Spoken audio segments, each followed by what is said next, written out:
साहित्य आराधन संस्था द्वारा वर्ष 2025 के 13 सम्मानों एवं 9 पुरस्कारों का वितरण समारोह Eiffel club Eldeco green Gomtinagar में संपन्न हुआ। ये संस्था का 6वां समारोह था। इस अवसर पर संस्था की अध्यक्ष डॉक्टर अमिता दुबे एवं उपाध्यक्ष अलका प्रमोद के संपादन में प्रकाशित बाल कहानी संग्रह इंद्रधनुष कहानी काश का लोकार्पण भी हुआ। इस बार कहानी संग्रह में संपादक द्वय के अतिरिक्त सुधा आदेश, संजीव जायसवाल, शारदा लाल, श्याम कृष्ण सक्सेना, रुचि श्रीवास्तव, मधु चतुर्वेदी, नीलम राकेश, जाकिर अली रजनीश, कीर्ति अवस्थी, आलोक कुमार दुबे एवं अर्चना प्रकाश की कहानियां हैं। समीक्षक निवेदिता श्री के अनुसार सभी 13 कहानियां जो बाल मनोविज्ञान को दृष्टिगत रखकर रची गई हैं, सुंदर साज सज्जा एवं आकर्षक आवरण पृष्ठ के साथ नमन प्रकाशन लखनऊ से प्रकाशित हैं।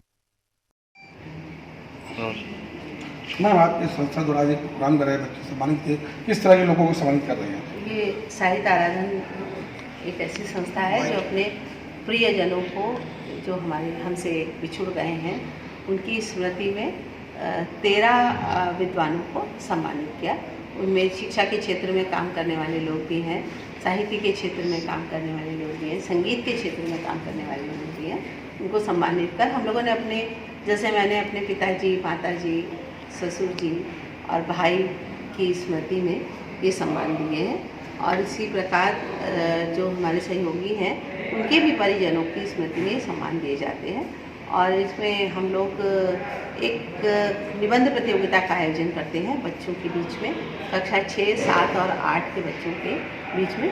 और उनको प्रथम, द्वितीय और तृतीय पुरस्कार वाले बच्चों को हम लोग उपहार देते हैं। और जितने बच्चों ने उसमें प्रतिभाग किया होता है उनको प्रतिभाग प्रमाण पत्र दिया जाता है। आज ये हमारी संस्था का 6वां सम्मान समारोह। बहुत बहुत धन्यवाद। अभी परिचय देते हुए बताइए, आज का किस तरह का पूरा कार्यक्रम आपके द्वारा कराया जा रहा है? मेरे द्वारा नहीं, ये हमारी अध्यक्ष हैं डॉक्टर अमिता दुबे, वो कार्यक्रम की अध्यक्ष भी है और कार्यक्रम उन्हीं के द्वारा कराया जा रहा है। मैं भी उसमें एक सहभागी हूँ। तो ये आज साहित्य आराधन जो बच्चों की संस्था है उसके द्वारा कार्यक्रम है सम्मान पुरस्कार। तो कुछ बच्चों का कंपटीशन हुआ है और उसमें जो बच्चे जीत गए हैं उनको प्रथम, द्वितीय, तृतीय पुरस्कार दिए गए हैं। और जो हमारे प्रिय, जो हमारे मदर है, फादर है, जो मतलब दिवंगत हुए लोग हैं, उनके नाम का सम्मान हमने आज यहाँ दिया है। और मैंने मेरी माँ और मेरी दादी माँ के नाम का सम्मान दिया है, अवध रानी स्मृति सम्मान। और वो सम्मान गया है डॉक्टर DN लाल जी को। और ललिता देवी स्मृति साहित्य आराधन सम्मान वो दिया है डॉक्टर गोपाल नारायण श्रीवास्तव, जो वरिष्ठ साहित्यकार हैं। और डॉक्टर DN लाल जी वो वरिष्ठ IAS रिटायर्ड है। तो और हमारे साथ उन लोग, अमिता को बुला दीजिए।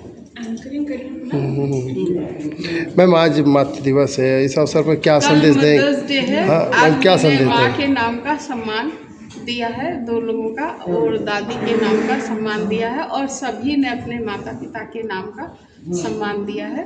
और ये बहुत एक संयोग है, अच्छा संयोग है कि कल मदर्स डे है और आज हम लोग माता पिता के नाम के सम्मान यहाँ पर दे रहे हैं। और यहाँ भव्य आयोजन है। जी, यहाँ पर आपके स्कूल के बच्चों का भी सम्मान हुआ है, क्या कहेंगे इसको लेकर? मैं आमिटी इंटरनेशनल स्कूल वृंदावन योजना की प्राचार्य हूँ और अत्यंत हर्ष का विषय है कि हमारे बच्चे, आमिटी के बच्चे अंग्रेज़ी माध्यम स्कूल में पढ़ने के बावजूद हिंदी में भी अपनी भावना, अपने विचार व्यक्त करते हैं और इस तरह की प्रतियोगिताओं में प्रतिभाग लेते हैं। मुझे बहुत ही गौरवान्वित मैं महसूस कर रही हूँ कि मेरे बच्चों को इतने सारे 9 बच्चों को यहाँ पे पुरस्कार मिला है। और उन्होंने सबने लेखन प्रतियोगिता में भाग लिया था। पर्यावरण से लेकर के SDGs, सामाजिक कर्तव्य क्या है बच्चों का, सामाजिक जिम्मेदारी क्या है बच्चों की, इन विषयों पे उन्होंने अपने विचार व्यक्त किए। और उनको यहाँ पे बहुत ही बड़ी एक गैदरिंग में, जिसमें बहुत सम्मानित साहित्यकार हैं लखनऊ के, उनके समक्ष उनको सम्मानित किया गया। एक बहुत ही बड़ा मोटिवेशन है बच्चों के लिए। और मुझे लगता है जो आमिटी का विजन है बच्चों का सर्वांगीण विकास, उसकी दिशा में एक बहुत ही ठोस हम लोगों ने कदम लिया है और उसके लिए हम लोग को एक पहचान मिली। और मातृ दिवस है, उसके अवसर पर क्या संदेश देंगे बच्चों को?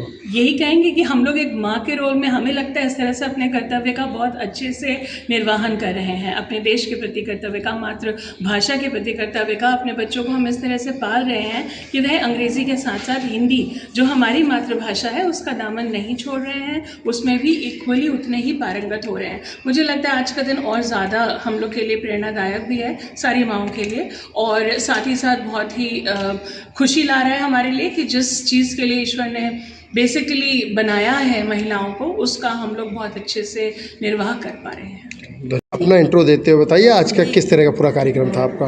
मैं अलका प्रमोद हूँ और ये साहित्य आराधन की तरफ से कार्यक्रम किया जा रहा है, जिसकी मैं उपाध्यक्ष हूँ। और ये जो संस्था है, ये प्रतिवर्ष एक बाल कहानी संग्रह निकालती है, जिसका संपादन हम और अध्यक्ष डॉक्टर अमिता दुबे मिलकर करते हैं। और हम लोग प्रतिवर्ष अपने आत्मीय जन जो नहीं हैं, उनकी जो स्मृति शेष हैं, उनके स्मृति में हम लोग यहाँ पर साहित्यकारों को सम्मानित करते हैं। और कक्षा 6, 7 और 8 के बच्चों का कंपटीशन करवाते हैं हर वर्ष निबंध का, जो स्मृति शेष बच्चे हैं उनकी स्मृति। तो ये हम लोग का प्रतिवर्ष कार्यक्रम होता है और ये हम लोग का छठा कार्यक्रम है। बस संस्था द्वारा और किस तरह का समाज के लिए कार्य किया जाता है? बस यही का होता है, प्रतिवर्ष हम लोग साहित्य की, हम लोगों की पुस्तक निकलती है बाल साहित्य की, और हम लोग प्रतिवर्ष एक वार्षिक कार्यक्रम करके सबको सम्मानित करते हैं। ठीक।